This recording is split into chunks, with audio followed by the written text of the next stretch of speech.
सभी दोस्तों का अपने क्लास में हम एक बार फिर से वेलकम करते हैं। और अब की बार हम हेलोजेंस के कमर्शियल यूजेस को देखने के लिए इस क्लास में आए हैं। इस क्लास में मेनली हम फ्लोरीन के कमर्शियल यूजेस देखेंगे कि कमर्शियल लेवल पर फ्लोरीन को हम कैसे कैसे और फ्लोरीन के कंपाउंड्स को किस तरह से इस्तेमाल कर सकते हैं, उनके क्या फ़ायदे और उनकी क्या एप्लीकेशंस हैं। तो बगैर कोई टाइम ज़ाया किए हम अपना लेक्चर स्टार्ट करते हैं। फ्लोरीन जो है वो बेसिकली चार हमारे पास उसके मेन कंपाउंड्स हैं जो हम कमर्शियल लेवल पर इस्तेमाल करते हैं। फ्लोरीन के चार कंपाउंड्स हैं जो हम कमर्शियल लेवल पर इस्तेमाल करते हैं। बेसिकली ये कंपाउंड्स की चार क्लासेस हैं। ठीक, हम इन क्लासेस को सेपरेटली डिस्कस भी करेंगे। अभी यूजेस तो देखेंगे ही, लेकिन इन कंपाउंड्स की प्रॉपर्टीज़ और इनके कैरेक्टरिस्टिक्स को भी स्टडी करेंगे अभी। तो वो क्लासेस कौन कौन सी हैं? सबसे पहली है फ्रीऑन। Number 1 is freon. नाम सुन रखा होगा तुमने, फ्रीऑन। अगली क्लास है टेफ्लॉन। अगली क्लास है टेफ्लॉन। तीसरी जो है वो क्लास नहीं है, वो बेसिकली एक कंपाउंड ही है, उसका नाम है हेलोथेन। नाम है उसका हेलोथेन। THANE। और थर्ड क्लास हमारे पास होती है फ्लोराइड्स। ठीक है, नाम मुझे लगता है लिखने की शायद ज़रूरत ना हो। फ्लोराइड्स नाम तुमने सुन रखा होगा, चलो फिर भी मैं इधर फ्लोराइड लिख देता हूँ। Okay, fluorides. यू का ध्यान रखना है, अक्सर लोग ना यू को खा जाते हैं, FLORIDE लिख देते हैं। अक्सर स्पेलिंग जो असल फ्लोरीन के भी हैं वो हैं FLUORINE,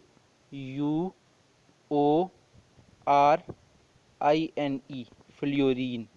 ओके, तो दरमियान से यू को नहीं खाना, इस बात का पूरा पूरा ध्यान रखना है। ओके, तो चलते हैं वापस। चार क्लासेस नाम याद कर लो, फ्रीऑन्स, टेफ्लॉन्स, हेलोथेन और फ्लोराइड्स। ठीक है, फ्रीऑन्स जो हैं वो जो हैं क्लास है, टेफ्लॉन भी एक क्लास है, हेलोथेन एक कंपाउंड का नाम है, फ्लोराइड भी एक क्लास है। ओके, सबसे पहले टेफ्लॉन पर डिस्कशन की जाए। सबसे पहले टेफ्लॉन पर डिस्कशन की जाए, तो टेफ्लॉन पर डिस्कशन करते हैं। सबसे पहले टेफ्लॉन, जैसा कि मैंने कहा, कंपाउंड्स की एक कैटेगरी है। ठीक है, टेफ्लॉन कहता हूँ, सॉरी, फ्रीऑन्स। ठीक है, टेफ्लॉन भी एक कैटेगरी है कंपाउंड्स की। फ्रीऑन्स जो हैं वो कंपाउंड्स की एक कैटेगरी का नाम है। ठीक, और इस कैटेगरी का जो कमर्शियल नेम है वो है फ्लोरोक्लोरोकार्बन्स। क्या है? फ्लोरो क्लोरो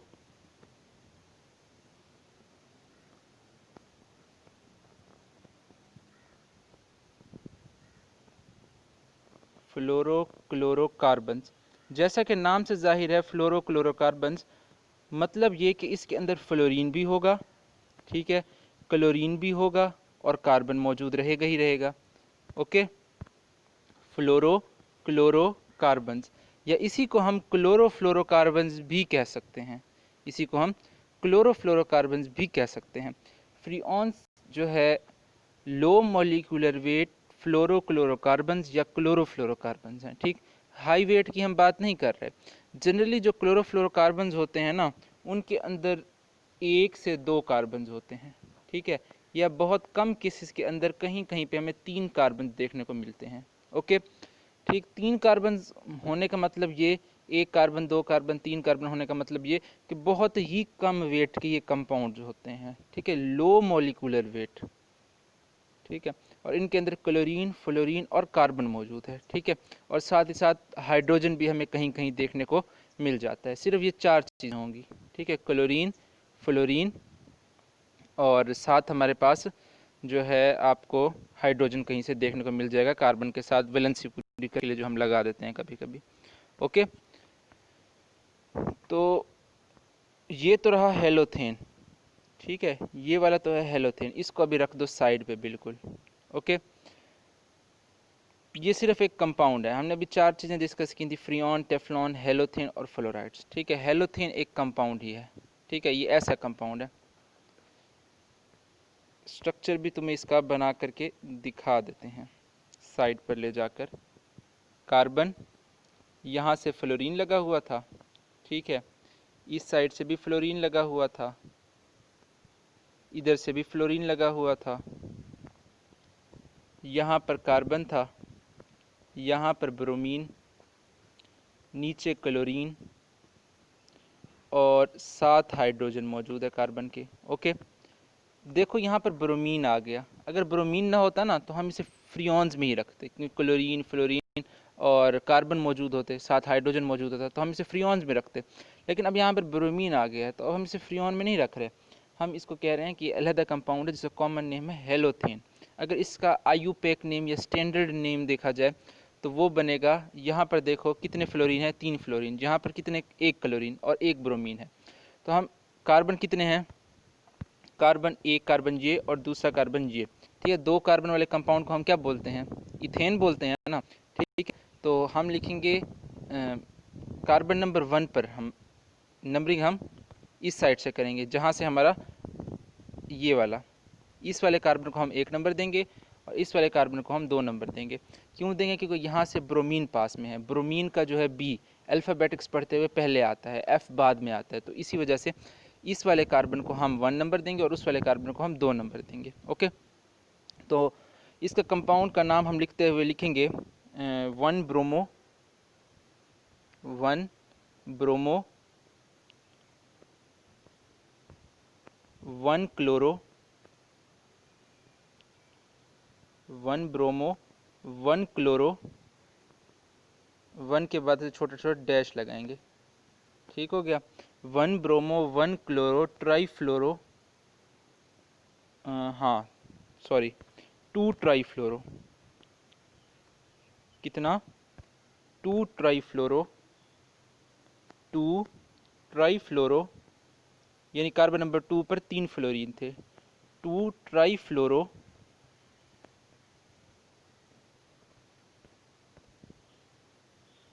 2 ट्राईफ्लोरो और कार्बन कितने थे, 2, तो साथ हम लिखेंगे इथेन। ओके, तो हेलोथेन का जो कमर्शियल जो आईयूपैक या स्टैंडर्ड नेम है, दुनिया में कहीं भी जाओ अगर इस नेम से तुम कहोगे तो तुम्हें हेलोथेन का फार्मूला वो डिराइव करके दे देंगे, इथेन। ओके, तो 1 ब्रोमो 1 क्लोरो 2 ट्राईफ्लोरो इथेन, ये हेलोथेन का आईयूपैक या स्टैंडर्ड नेम हो गया। ओके, हेलोथेन को हमने डिस्कस कर लिया। तो अब फ्रीऑन्स की बारी आती है, ठीक है। फ्रीऑन्स में भी ओरिजिनल काफ़ी सारे कंपाउंड्स हैं, फ्रीऑन 11, फ्रीऑन 12। ओके, मैं ज़रा दिखाता हूँ तुम्हें। अगर सिचुएशन हो कुछ ऐसी,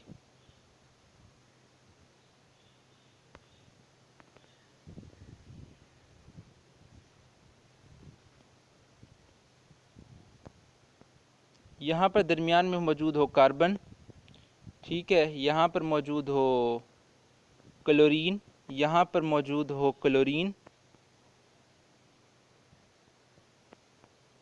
ठीक, यहाँ पर मौजूद हो फ्लोरीन और यहाँ पर मौजूद हो फ्लोरीन, तो ये बन गया CCl2F2, ठीक। इसे हम बोलते हैं कि ये फ्रीऑन 12 है, ठीक है। और यही वो कंपाउंड है जो पुराने ज़माने में हम रेफ्रिजरेटर्स के अंदर कूलिंग मीडियम के तौर पर इस्तेमाल किया करते थे, कंप्रेसर के अंदर, ठीक है। तो फिर ये ओजोन के साथ, ओजोन के लिए काफ़ी ख़तरा था ये कंपाउंड, तो फिर हमने इसे नाइट्रोजन गैस से रिप्लेस कर दिया। नाइट्रोजन गैस की भी रेफ्रिजरेटिंग कैपेसिटी बहुत अच्छी होती है। ओके, इसका नाम है फ्रीऑन 12। ओके, लेकिन अगर मैं एक क्लोरीन को हटा दूं, इधर से मैं एक क्लोरीन को हटा दूं, ओके, और इसकी जगह पर मैं फ्लोरीन लगा दूं, मैं फ्लोरीन लगा दूं, तो अब ये बन जाएगा फ्रीऑन 11, अब ये बन जाएगा फ्रीऑन 11, ठीक है। लेकिन क्या मैं ये इस क्लोरीन को हटा सकता हूँ, ठीक है, तो आंसर है नहीं। अगर मैं इस क्लोरीन को हटाऊंगा तो फिर क्लोरोफ्लोरोकार्बन तो ना रहा, समझ रहे हो ना बात को, तो फिर वो कार्बन टेट्राफ्लोराइड CF4 बन जाएगा। ठीक है, हमें क्लोरीन भी चाहिए, हमें फ्लोरीन भी चाहिए। Okay,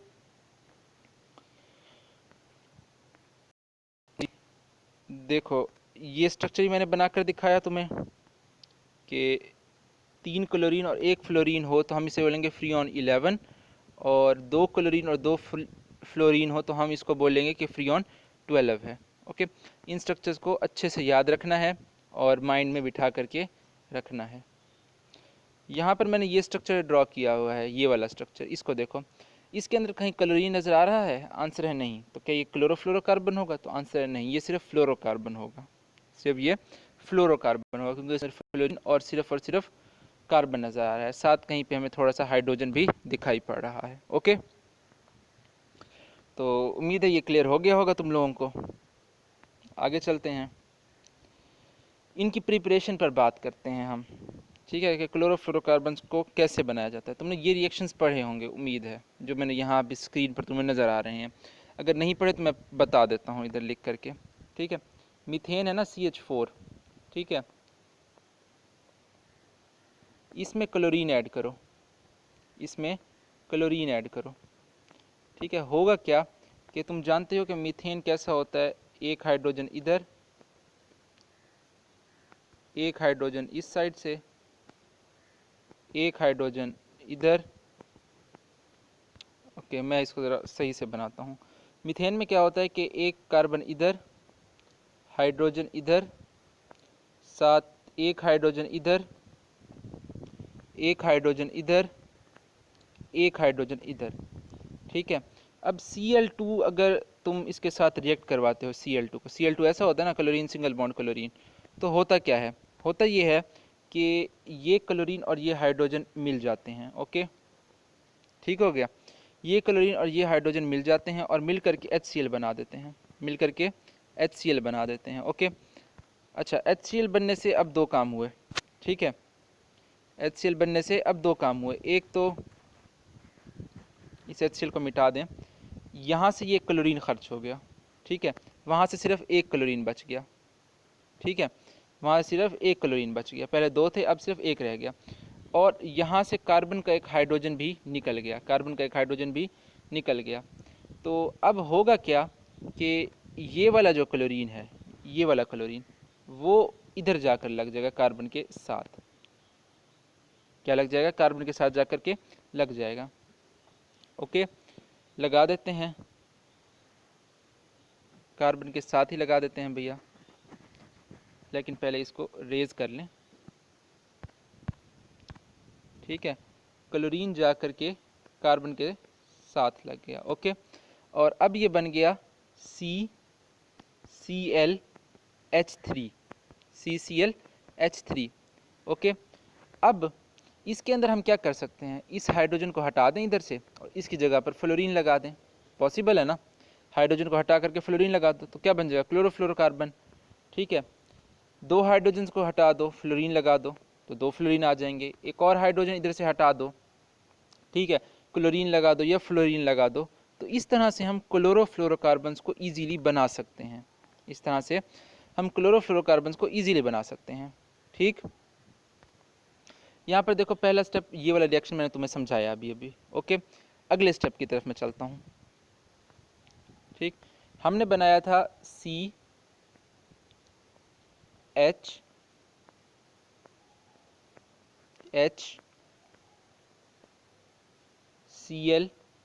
and H। ठीक है, अब एक और ले आओ, Cl2, अब एक और ले आओ, Cl सिंगल बॉन्ड Cl। होगा क्या कि अब ये वाला हाइड्रोजन और ये क्लोरीन आपस में मिल जाएंगे, मिल करके क्या बना देंगे? HCl। ठीक, हाइड्रोजन एक और निकल गया, हाइड्रोजन के निकलने से क्या होगा कि ये जो बचा हुआ क्लोरीन था, ठीक है, जिसको अभी हमने मिटा दिया है यहाँ से, वो जा करके किसके साथ लग जाएगा? कार्बन के साथ। ये क्लोरीन कार्बन के साथ लग गया। अब क्या बन गया? CCl2H2। ठीक है, अब इस H2 की जगह, ठीक है, अगर हम किसी तरह से F2 लगा दें, CCl2 की जगह F2 लगा दें, यानी कि 2 फ्लोरीन ऐड कर दें, F2, तो ये फिर से क्लोरोफ्लोरोकार्बन बन गया। ओके हो गया ना बात। तो इस तरह से हम मीथेन में से हाइड्रोजन्स को हटा करके उसके साथ क्लोरीन या फ्लोरीन लगा करके क्लोरोफ्लोरोकार्बन्स को ईजीली बना सकते हैं। ठीक है, उम्मीद है कि मेरी बातें आज समझ आ रही होंगी। ये अगला स्टेप देखो रिएक्शन का, ये वाला। इसमें क्या है कि हमने एक और मरतबा क्लोरीन ऐड किया, हमने एक और मरतबा क्लोरीन ऐड किया। पहले अभी हमने बनाया था CCl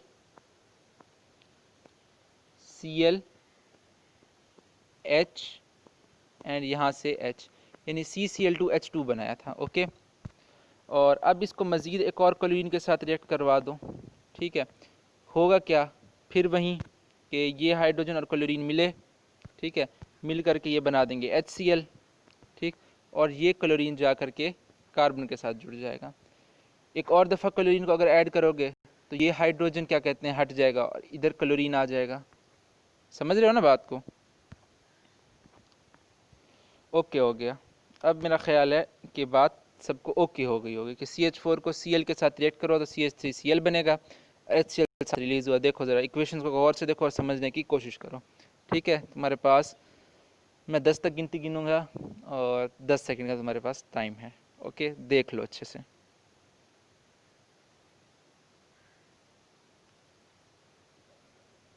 देख लो, CH4 को क्लोरीन के साथ रिएक्ट करवाया, पहले स्टेप में CH3Cl बना, अगले स्टेप में CH2Cl2 बना, फिर CHCl3 बना, यानी हर स्टेप में एक एक हाइड्रोजन निकलता आ रहा है और एक एक क्लोरीन बढ़ता आ रहा है। ठीक, पहले स्टेप में देखो इधर, ठीक है, इधर देखो क्लोरीन 1 है और हाइड्रोजन 3 है, यहाँ क्लोरीन 2 है और हाइड्रोजन 2 हो गए, यहाँ क्लोरीन 3 हो गए, हाइड्रोजन 1 हो गया, क्लोरीन इधर 4 हो गए, हाइड्रोजन कोई भी नहीं बचा।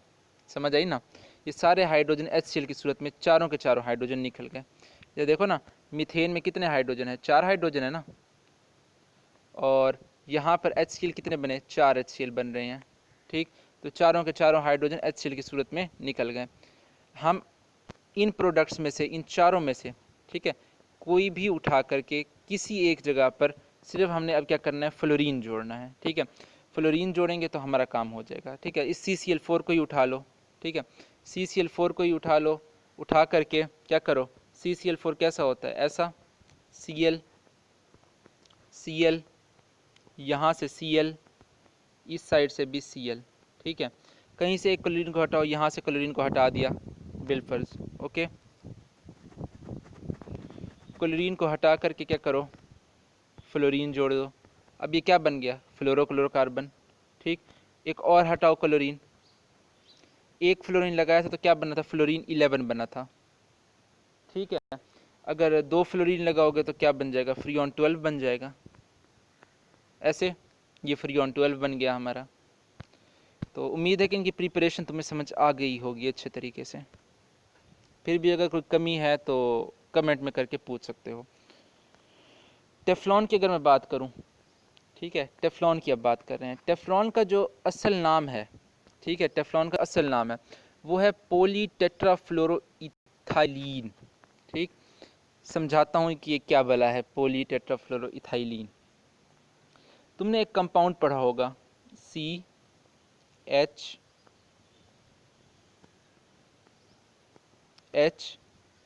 डबल बॉन्ड CH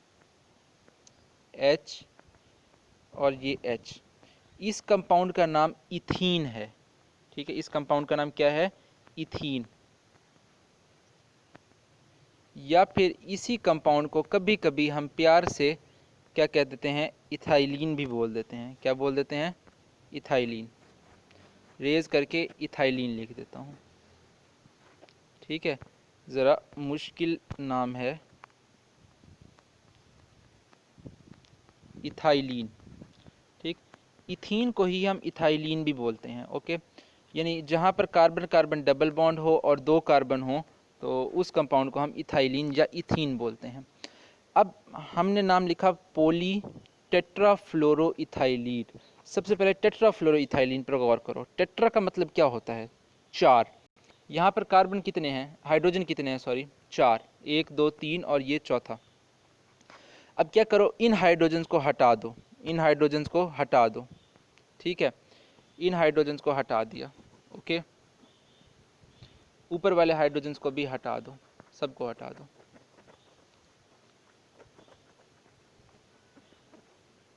हाइड्रोजन्स को हटा दिया गया, ओके। हाइड्रोजन्स को हटा करके हमने क्या किया, यहाँ पर फ्लोरीन लगा दिया। 4 हाइड्रोजन हटाए थे ना हमने, तो हमने क्या किया, इधर 4 फ्लोरीन भी लगा दिए, ठीक है, कोई मसला नहीं।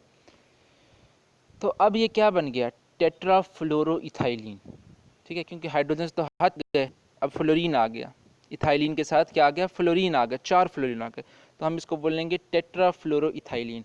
अगर ये एक होगा, ठीक है, तब तो कोई मसला नहीं है, ठीक है, लेकिन अगर काफ़ी सारे हों, n मॉलिक्यूल्स हों, क्या हों, n मॉलिक्यूल्स हों, तो हम इसको बोलेंगे पॉलीटेट्राफ्लोरोइथाइलिन, हम इसको बोलेंगे पॉलीटेट्राफ्लोरोइथाइलिन, ठीक है।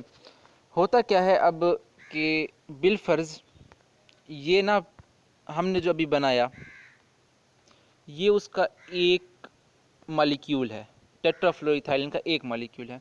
होता क्या है कि एक मॉलिक्यूल दूसरे मॉलिक्यूल के साथ जुड़ता है, दूसरा मॉलिक्यूल तीसरे मॉलिक्यूल के साथ जुड़ता है, तीसरा मॉलिक्यूल चौथे मॉलिक्यूल के साथ जुड़ता है, चौथा मॉलिक्यूल पांचवें मॉलिक्यूल के साथ, फिर छठा, देन सातवां, और इस तरह से ये चेन चलती रहती है, कंटिन्यूस चेन होती है, ठीक है। तो इस प्रोसेस को हम बोलते हैं कि ये है पॉलीमराइजेशन, जहाँ पर छोटे छोटे मॉलिक्यूल, ये एक मॉलिक्यूल है ना, ठीक है, हमने भी बनाया था C2F4, यही बनाया था ना हमने, C2F4 बनाया था ना, इथाइलिन टेट्राफ्लोराइड।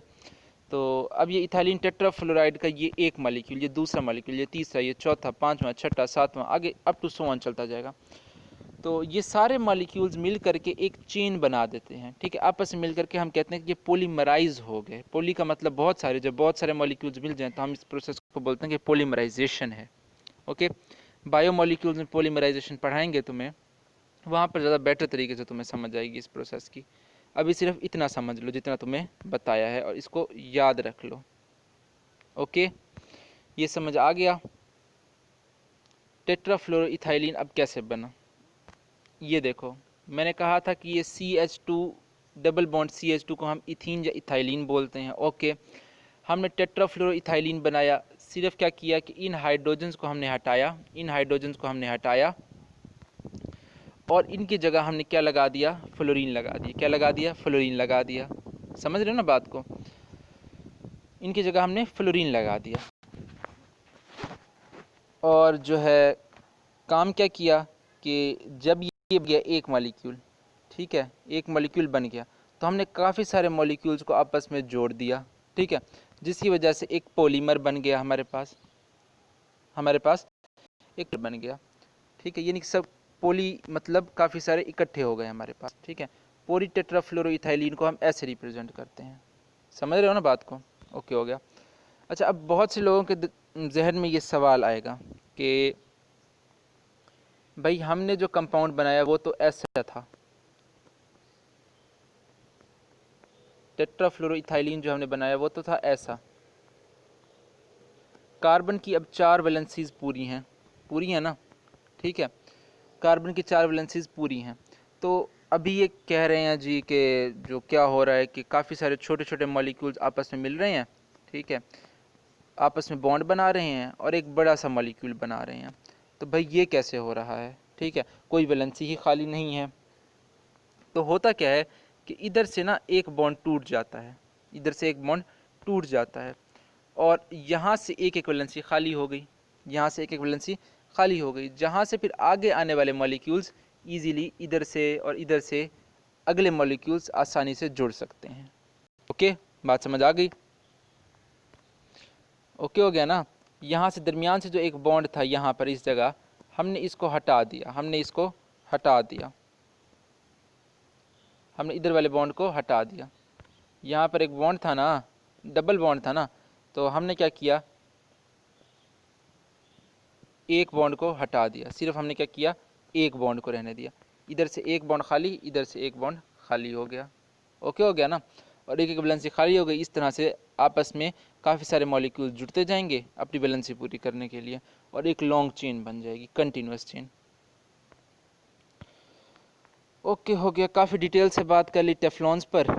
ठीक है, अब हाँ फ्लोराइड्स पर मैं बात कर लूँ, फ्लोराइड्स पर भी मैं बात कर लूँ। देखो भाई, अब बात ये है कि फ्लोरीन जो है ना, फ्लोरीन का जो एटॉमिक डायग्राम है वो कैसे होती है, ऐसे पहला न्यूक्लियस, पहला शेल, और ये फ्लोरीन का दूसरा शेल। ओके, अब सिचुएशन क्या है कि फ्लोरीन के पहले शेल में कितने इलेक्ट्रॉन हैं, 2 इलेक्ट्रॉन्स, दूसरे शेल में 7 इलेक्ट्रॉन्स हैं, दूसरे शेल में 7 इलेक्ट्रॉन, यानी कि इसको 1 इलेक्ट्रॉन की कमी है, इसको 1 इलेक्ट्रॉन की कमी है। ओके, तो अब फ्लोरीन क्या करता है कि फ्लोरीन 1 इलेक्ट्रॉन एक्सेप्ट कर लेता है, फ्लोरीन किसी से भी 1 इलेक्ट्रॉन एक्सेप्ट कर लेता है, ठीक है, और F नेगेटिव बना देता है, और F नेगेटिव बना देता है। मानो कि इसने पोटेशियम से इलेक्ट्रॉन एक्सेप्ट किया, पोटेशियम ने 1 इलेक्ट्रॉन लूज़ किया, ठीक है, और ये इलेक्ट्रॉन जो था वो क्या किया, फ्लोरीन ने एक्सेप्ट कर लिया, ये फ्लोरीन ने एक्सेप्ट किया और F नेगेटिव बना दिया। ठीक है, अब हमारे पास 2 स्पीशीज़ बन गई, एक K पॉजिटिव और F नेगेटिव। अब होगा क्या कि इस K पॉजिटिव, ठीक है, और F नेगेटिव के दरमियान अट्रैक्शन होगी, कि हम जानते हैं कि पॉजिटिव नेगेटिव के दरमियान अट्रैक्शन होती है, और एक कंपाउंड KF बन जाएगा, इसका नाम है पोटेशियम फ्लोराइड, पोटेशियम फ्लोराइड। अगर यहाँ पर पोटेशियम की जगह पर क्या होता, सोडियम होता, Na, तो क्या बनता, NaF, सोडियम फ्लोराइड बन जाता। ठीक है, लिथियम होता तो लिथियम फ्लोराइड बन जाता, कैल्शियम होता, ठीक है, तो कैल्शियम फ्लोराइड बन जाता। ओके, तो जहाँ कहीं भी ये आयनिक कंपाउंड हो फ्लोरीन का, जहाँ कहीं भी फ्लोरीन इलेक्ट्रॉन एक्सेप्ट कर रहा हो और कंपाउंड्स बना रहा हो, तो उन कंपाउंड्स को हम बोलते हैं फ्लोराइड्स। ठीक है, फ्लोराइड्स फ्लोरीन के आयनिक कंपाउंड्स को कहते हैं। ओके, अब जो है ये सारी बातें हमने समझी। ठीक है, हमने क्या समझा, हमने फ्रीऑन को समझा, ठीक है, फ्रीऑन क्या होते हैं, ठीक है, हमने टेफ्लॉन्स को समझा, ठीक है, हमने फ्लोराइड्स को समझाया,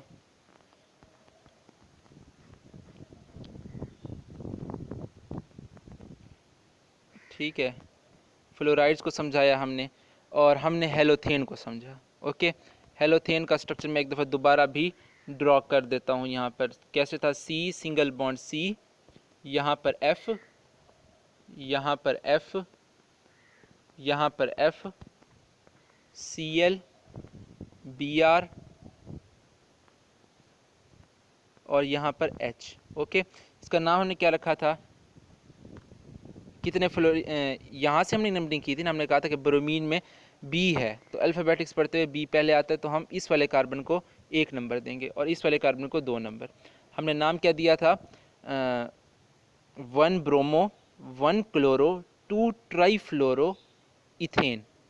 समझ आ गई ना, जिसको हमने कहा था कि क्या है, हेलोथेन है, ये क्या है, हेलोथेन। ठीक हो गया, हेलोथेन है। तो अब हम इन सब को समझने के बाद इनके यूजेस अच्छे तरीके से पढ़ सकते हैं। ओके, अब फ्रीऑन जो है मैंने बताया कमर्शियल नेम है लो मॉलिक्यूलर मास क्लोरोफ्लोरोकार्बन्स का। ठीक है, ये बात तुम्हें अब क्लियर हो जानी चाहिए। ठीक है, क्लियर होगी अब ये बात। इसको देखो, CCl2F2 मैंने बताया कि ये क्या है, फ्रीऑन 12। CClF3 मैंने बताया क्या है, फ्रीऑन 11 है। ओके, और इनके अब यूजेस हैं आगे, इसके 2 यूजेस हैं फ्रीऑन्स के, इनको रिफ्रिजरेंट्स के तौर पे इस्तेमाल करते हैं और एरोसोल प्रोपेलेंट्स के तौर पे इस्तेमाल करते हैं। ठीक है, मैं बताता हूँ। जो लो मैस के मॉलिक्यूल्स होते हैं ना, लो मैस के, ठीक है, लो मैस मॉलिक्यूल्स, उनके जो मेल्टिंग और बॉइलिंग पॉइंट्स होते हैं ना, वो भी काफ़ी लो होते हैं, वो भी काफ़ी लो होते हैं। अब फ्रीऑन्स हैं, लो मॉलिक्यूलर मैस हैं, उनके मेल्टिंग और बॉइलिंग पॉइंट्स काफ़ी कम होंगे, यानी माइनसेस में होंगे। ठीक है, यानी कि माइनसेस में होंगे, माइनस में, और माइनस में वैल्यू बहुत छोटी होती है, माइनस में वैल्यू बहुत छोटी होती है। तो मानो कि अगर इसका बिल फ़र्ज़ हम कह देते हैं समझने के लिए कि -100 है इसका फ्रीजिंग पॉइंट -100, तो अगर जो है ये लिक्विड फॉर्म में भी मौजूद है, लिक्विड फॉर्म में चलो हम मान लेते हैं कि -50 पर -80 पर मौजूद होगी, ठीक है। तो अगर -80 पर कोई चीज़ हो, ठीक है, वो कितनी ठंडी होगी, होगी ना ठंडी, -80 बहुत ठंडी होगी। जो हमारी फ्रिज का टेम्परेचर होता है, बहुत अच्छी फ्रिज हो अगर, तो -2 -3 होता है, और कितनी ठंड होती है अंदर फ्रिज में, तो ये है -80 -100, तो कितना ठंडा होगा। तो इसीलिए हम इसको ठंडक प्रोड्यूस करने के लिए, कूलिंग प्रोड्यूस करने के लिए फ्रिजेज़ में इस्तेमाल करते थे। ओके, समझ गए ना बात को। तो लो मॉलिक्यूलर मास है, इसीलिए हम इसको इस्तेमाल करते हैं किसमें, रेफ्रिजरेंट्स में, ठीक है, रेफ्रिजरेटर्स में इस्तेमाल करते हैं कूलिंग प्रोड्यूस करने के लिए। दूसरी चीज़ हमने पढ़ी कि एरोसोल प्रोपेलेंट्स, तुम स्प्रे पेंट्स लेकर आते हो, ठीक है, वो जो जाके फिर दीवारों के ऊपर जो है ना कोई नारे लिखाते हो और पता नहीं क्या क्या लिख कर आ जाते हो, ठीक है, ऐसे स्प्रे पेंट्स होता है। और यहाँ पर जी इसकी ऐसे नोज़ल भी होती है ना इधर। तो जैसे ही तुम इसको प्रेस करते हो, ठीक है, अंदर से स्प्रे निकलता है, ठीक है, जिससे तुम पता नहीं दीवार पर क्या क्या लिख कर आ जाते हो। तो इसके अंदर पेंट्स तो ऑलरेडी मौजूद होते ही होते हैं, ठीक है, यहाँ पर सारा पेंट मौजूद होता है, ठीक है, सारा पेंट इधर मौजूद होगा, ठीक है, बिलफर्ज कोई भी पेंट है, रेड कलर का पेंट है, ओके, दबाने पर भी रेड कलर ही बाहर निकलेगा। तो तुम देखते हो कि पेंट काफ़ी प्रेशर से निकलता है, पेंट काफ़ी प्रेशर से निकलता है। क्यों प्रेशर से निकलता है, क्योंकि इनके अंदर हम फ्रीऑन्स भर देते हैं, इनके अंदर हम फ्रीऑन्स भर देते हैं जो कि क्या करती हैं, प्रेशर जनरेट करती हैं, ठीक है। अब प्रेशर जनरेट कैसे करती हैं, ओके मैं बताता हूँ। अगर तुमने वेपर प्रेशर पढ़ रखा हो तो तुमने उधर पढ़ा होगा कि लो मॉलिक्यूलर मैस जो चीज़ें होती हैं, जिनका मैस कम हो, उनका प्रेशर काफ़ी हाई रहता है, उनका प्रेशर काफ़ी हाई रहता है, ओके। तो फ्रीऑन जैसा कि मैंने कहा कि काफ़ी लो मैस हैं, तो इनका प्रेशर भी काफ़ी हाई होता है। क्यों हाई होता है इनका प्रेशर, मैं बताता हूँ। अगर होगा मैस कम, मैस होगा काफ़ी, अगर होगा मैस लो, तो मैंने बताया था साइज़ भी छोटा होगा, ठीक है, साइज़ छोटा होगा तो अट्रैक्शंस भी कम होंगी दो मैसेज के दरमियान, क्योंकि पोलराइजेबिलिटी कम होगी। तो ये जो है ईजीली वेपराइज हो सकती हैं, स्मॉल साइज़ चीज़ें ईजीली वेपराइज हो सकती हैं, यानी कि ईजीली बहुत आसानी से ये वेपर्स में कन्वर्ट हो सकती हैं।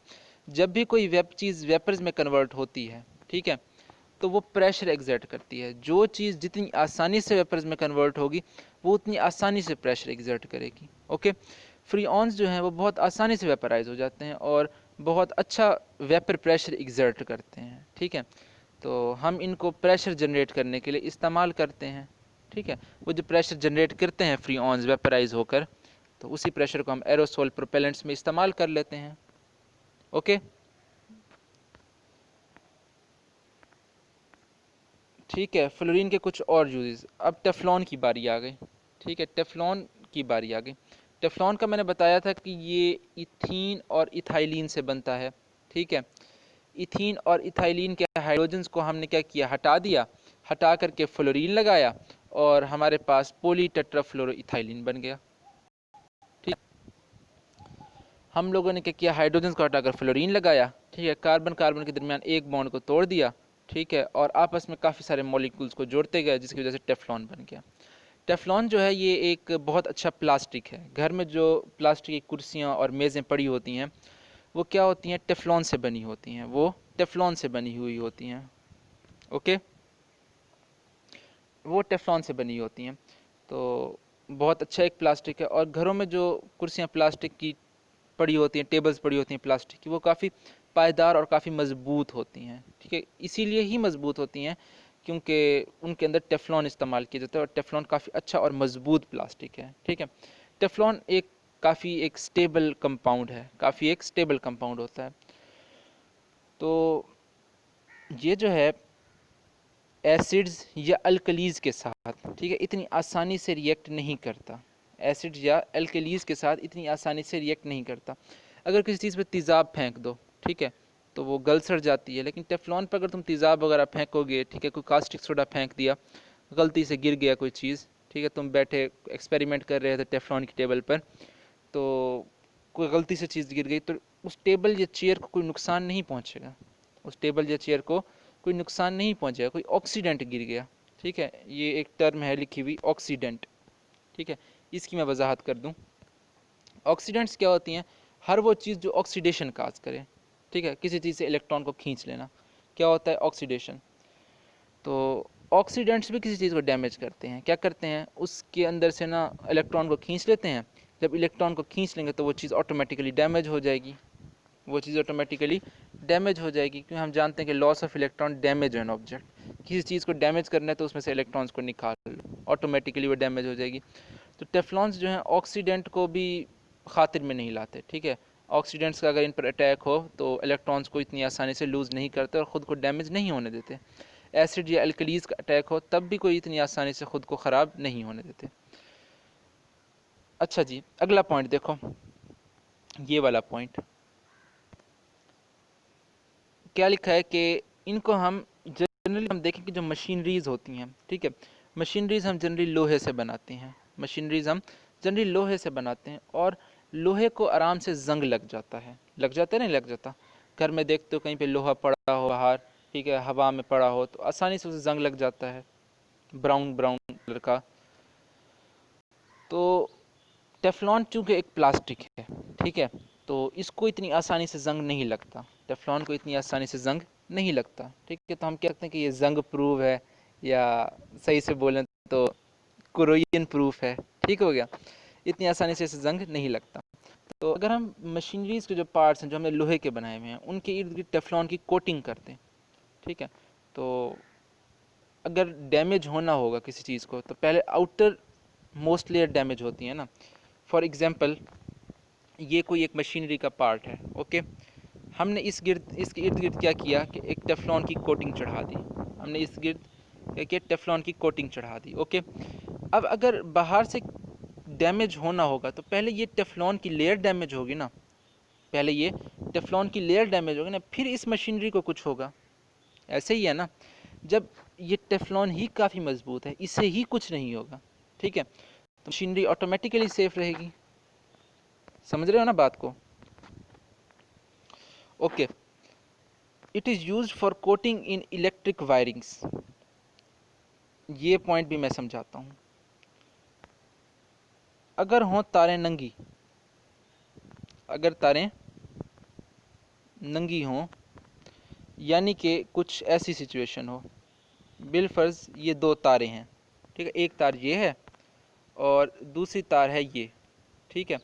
अगर ये दोनों तारें आपस में कहीं से लग जाएं, ठीक है, कहीं से थोड़ा सा इनका कंटेक्ट हो जाए तो क्या होगा कि स्पार्क प्रोड्यूस होगा। क्या होगा? स्पार्क प्रोड्यूस होगा और उसका साउंड आएगा, क्रैक का साउंड, स्पार्क प्रोड्यूस हो सकता है, ठीक है।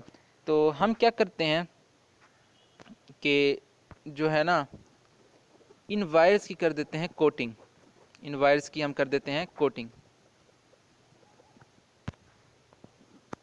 ये अब एक वायर है, ठीक है, हम इसके गिर्द क्या करेंगे? टेफ्लॉन की एक कोटिंग कर देंगे, टेफ्लॉन की हम एक कोटिंग कर देंगे, ओके।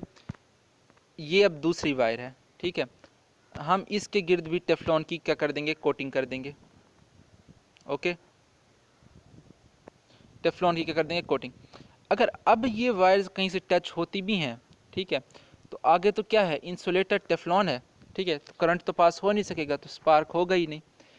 अब टेफ्लॉन की कोटिंग करने के हमारे पास दो फ़ायदे हो गए, टेफ्लॉन की कोटिंग करने के हमारे पास अब दो फ़ायदे हो गए। दो फ़ायदे कौन कौन से हुए कि एक तो तार ने स्पार्क नहीं किया, एक तो तारों ने आपस में स्पार्क नहीं किया। दूसरी क्या चीज़ फ़ायदेमंद हमारे लिए रह गई कि ये जो टेफ्लॉन की कोटिंग है ना, ये काफ़ी मज़बूत है, काफ़ी मज़बूत है।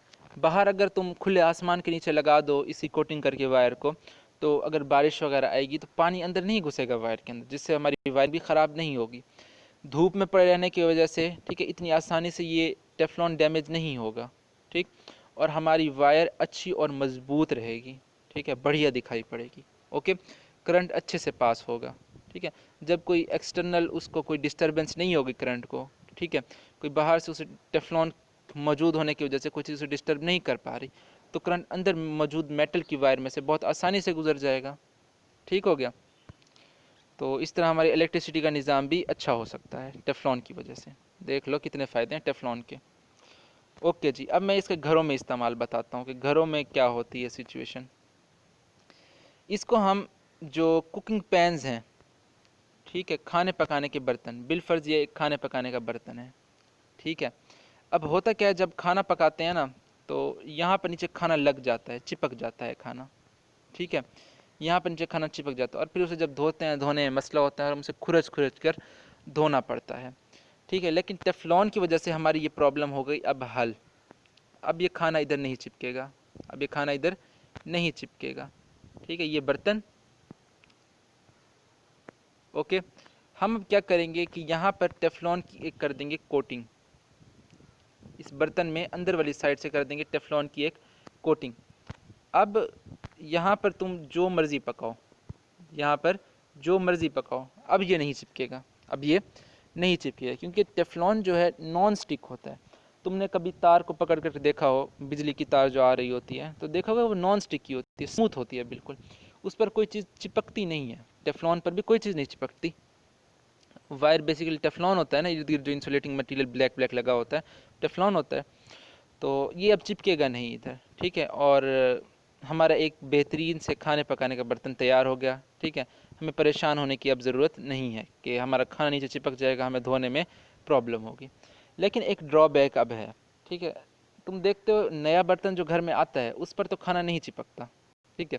लेकिन जैसे जैसे वो बर्तन हो जाता है पुराना, उस पर खाना चिपकने लग जाता है। तो होता क्या है, अब होता ये है कि हमारे घर में अगर कोई खाना पकाए, ठीक है, ज़्यादातर अम्मियाँ पकाती हैं या चाची पका ली, ठीक है, ठीक है। किसी के घर में कोई कोई किसी की बहन पकाती है, किसी की अम्मी, कोई चाची, कोई मामी, ताई, जो भी है, एक्स वाई जेड, कोई ना कोई पकाता है घर में।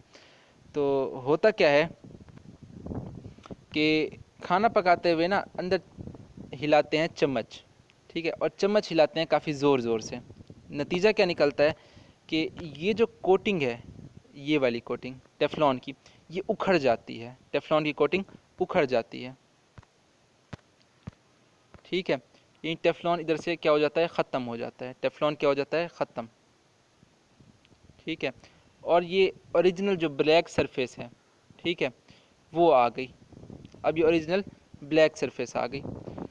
तो अब जब खाना तुम इसमें पकाओगे, ठीक है, तो ऑटोमेटिकली खाना इधर चिपकेगा ही चिपकेगा, क्योंकि टेफ्लॉन अब ख़त्म हो गया, टेफ्लॉन अब ख़त्म हो गया। तो अब घर में क्या होता है कि बैठे कंपनी को कोस रहे होते हैं कि कंपनी ख़राब है, कि उसने हमें अच्छा खाने का बर्तन नहीं दिया, ठीक है। लेकिन असल में कसूर होता हमारा है कि हम चम्मच बहुत तेज़ी से चलाते हैं, जिसकी वजह से टेफ्लॉन की जो कोटिंग होती है वो उखड़ जाती है, ठीक है, और हमारा बर्तन हम खुद ही ख़राब कर देते हैं और हम ज़िम्मेदार ठहराते हैं कंपनी को, ठीक है। तो इससे हमें बचना है। ओके, ठीक है।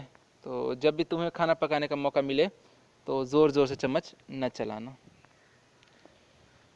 ओके जी, अब ये जो हेलोथेन है, इसको देखो। हेलोथेन जो है एक मॉडर्न एनेस्थीसिया के तौर पर इस्तेमाल होता है। हेलोथेन एक मॉडर्न एनेस्थीसिया के तौर पर इस्तेमाल होता है, यानी अगर कोई मरीज़ है, ठीक है, वो ज़ाहिर सी बात है कि अगर तुम एक होश हवास में इंसान बैठा है, उसे कट लगाओगे तो ज़ाहिर सी बात है उसे तकलीफ़ होगी। लेकिन अगर तुम उसे बेहोश कर दो, ठीक है, तो कट लगाओगे उसे महसूस नहीं होगा, ठीक है, वो तो बेहोश पड़ा है। तो हेलोथेन के ज़रिए हम क्या करते हैं, पहले पेशेंट को बेहोश किया और फिर उसके बाद ऑपरेट किया, और ये बहुत अच्छा मॉडर्न एनेस्थीसिया है और बहुत ज़बरदस्त अस्पतालों में अक्सर इस्तेमाल होता है। आखिरी पॉइंट और इसके बाद हम लेक्चर को ख़त्म कर देंगे। ओके, शुक्र है, ख़त्म हुआ लेक्चर। फ्लोराइड्स। फ्लोराइड्स क्या है, हमारे जो दांत हैं, ठीक है, वो उनके ऊपर कुदरती तौर पर फ्लोराइड्स के कंपाउंड्स की कोटिंग मौजूद होती है, ठीक है। मैंने बताया हुआ है कि फ्लोरीन जो है F2, ये है हाईली रिएक्टिव, लेकिन इसके जो कंपाउंड्स हैं जैसे KF है, NaF है, ठीक है, ये लीस्ट रिएक्टिव हैं। फ्लोरीन हाईली रिएक्टिव, लेकिन ये जो फ्लोरीन के कंपाउंड्स हैं, ठीक है, ये हैं लीस्ट रिएक्टिव। ओके, फ्लोरीन के compounds least reactive, fluorine highly reactive. तो होता क्या है कि हमारे दांतों पर फ्लोरीन के कंपाउंड्स की एक कोटिंग होती है। जब कभी हम खाना खाते हैं, सॉरी, ठीक है, या कोई हम तीखी खट्टी मीठी चीज़ खाते हैं तो वो हमारे दांतों को लगती नहीं है, हमारे दांतों को इफ़ेक्ट नहीं करती, ठीक है, क्योंकि वहाँ पे फ्लोरीन के कंपाउंड्स की कोटिंग मौजूद होती है। लेकिन वक्त गुजरने के साथ साथ क्या होता है कि हमारे एक आदमी है नॉर्मल 60-70 साल जीता है, ठीक है, तो उन 60 या 70 सालों में उसके जो दांतों पर मौजूद कोटिंग है फ्लोरीन के कंपाउंड्स की, वो ख़राब हो जाती है। ठीक है, ज़रूर ख़राब होगी, जाहिर सी बात है, आखिर 60-70 साल क्या चीज़ चलती है, कोई चीज़ नहीं चलती ना। तो क्या करते हैं कि जो हम टूथपेस्ट इस्तेमाल करते हैं, ठीक है, उनके अंदर फ्लोराइड्स के कंपाउंड्स इस्तेमाल करते हैं ताकि जो कोटिंग हट गई थी, जो कुदरती तौर पर कोटिंग मौजूद थी फ्लोराइड्स के कंपाउंड्स की, वो दोबारा से बन जाए। तो इसी तरह तुम अब कोई वो देखते हो कोलगेट की मशहूरी या सेंसोडाइन की मशहूरी देखते हो, तो उसमें क्या देखते हो, कहते हैं कि भाई हमारे टूथपेस्ट में हमने फ्लोरीन के कंपाउंड्स ऐड किए, यानी फ्लोराइड्स ऐड किए हैं। तो अगर एक नॉर्मल बंदा बैठा होगा जिसने ये सब नहीं पढ़ रखा, वो कहेगा चलो अभी होते होंगे कोई फ्लोरीन के कंपाउंड्स, ठीक है, लेकिन तुम्हें अब पता होना चाहिए कि फ्लोराइड के कंपाउंड्स टूथपेस्ट में क्यों इस्तेमाल करते हैं, कि वो हमारे दांतों पर जाकर एक कोटिंग बना देते हैं और हमारे दांत प्रोटेक्टेड रहते हैं, महफूज रहते हैं। ओके, जो हम अला बला चीज़ें खाते हैं, ठीक है, खट्टी मीठी चीज़ें, कोई मिर्चों वाली चीज़ें खा ली, तो उसके इफ़ेक्ट की वजह से हमारे दांत महफूज रहते हैं। ओके, और इसी के साथ हमारा लेक्चर समाप्त हुआ, यानी ख़त्म हुआ। फिर मिलते हैं हम अगले क्लास में। Okay, bye.